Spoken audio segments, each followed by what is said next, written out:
Before we begin, viewer discretion is advised. This is for entertainment purposes only. Thank you, Sophie.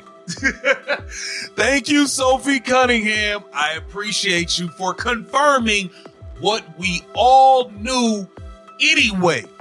She was going on this whole tangent about how, when these teams got their systems, you kind of just got to learn and blend into the system or it's just not going to go well. Yada, yada, yada.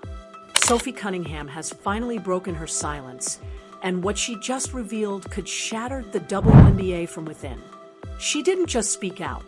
She exposed everything from fake injury reports and internal corruption to how Caitlin Clark was allegedly used as a pawn in a bigger game. For years, players stayed quiet, but Sophie refused to. Hay lied about everything. He said a single line that sent shockwaves through the entire league. After this, nothing will ever be the same again. Stay tuned, hit that like button, and subscribe because what comes next will leave you speechless. I'm just being me, and I'm being honest, and I'm being truthful, and there's a lot of people who maybe have the same views that they just don't feel like they can say because you could get fined or people could take it the wrong way, but I just every single time, and I'm just like, it is what it is. It began quietly, a few whispers, a few missed games, and then came the cover-up. Caitlin Clark's psoas-led groin injury, the one that sidelined her for weeks, wasn't a mistake. It was deliberate, a complete fabrication. And Sophie Cunningham knew it. She'd seen it all before: the fake timelines, the silence, the manipulation. But this time, she refused to stay quiet.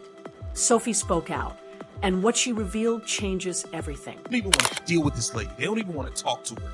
So there's no chance we'll actually get a deal done with Kathy Engelbert being in charge of it. Like, it's clear as day. And now with this whole gambling scandal and all of this stuff, and they didn't just lie to the fans, they lied to us.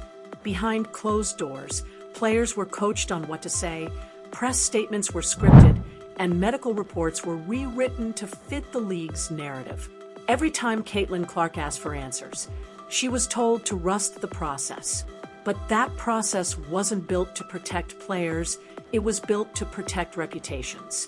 Sophie Cunningham revealed how even team doctors were pressured to hide the truth. Hay wanted us to look healthy even when we weren't, she said.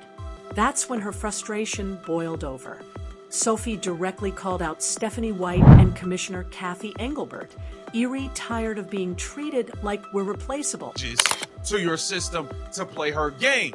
And we also know that this did not go over so smoothly because we saw Stephanie White taking shots at her on TV. We saw the back and forth argument when Caitlin Clark was going off on her in the tunnel during the Atlanta Dream game when they were going into the tunnel for halftime. We saw Stephanie White play Caitlin Clark at small forward. We saw an entire game. We all saw it, a full game built on lies to protect those at the top. And that moment changed everything. Right after Sophie's explosive interview, NBA Commissioner Adam Silver stepped in. For the first time, someone outside the WNBA's inner circle started asking real questions. Insiders say Silver didn't hold back, warning that if Sophie's claims prove true, the 2026 season itself could be in jeopardy. But let's take a step back. Why would anyone fake an injury for Caitlin Clark, the league's biggest star, the player everyone watches for? Simple: control. Coach Stephanie White couldn't handle Caitlin's rising fame overshadowing the team. Every headline, every press conference revolved around her. And when tensions inside the locker room boiled over, it got ugly fast. Sophie revealed that staff intentionally limited Caitlin's minutes, claiming she was valuable to risk. Literally, pisses me off when people are like, she's not the face of the league. Who would be? What? Sabrina? No. No, there's really good, well-known people in our league.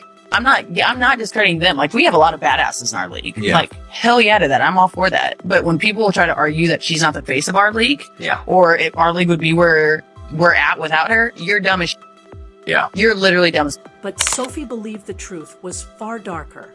Caitlin wasn't sidelined to recover.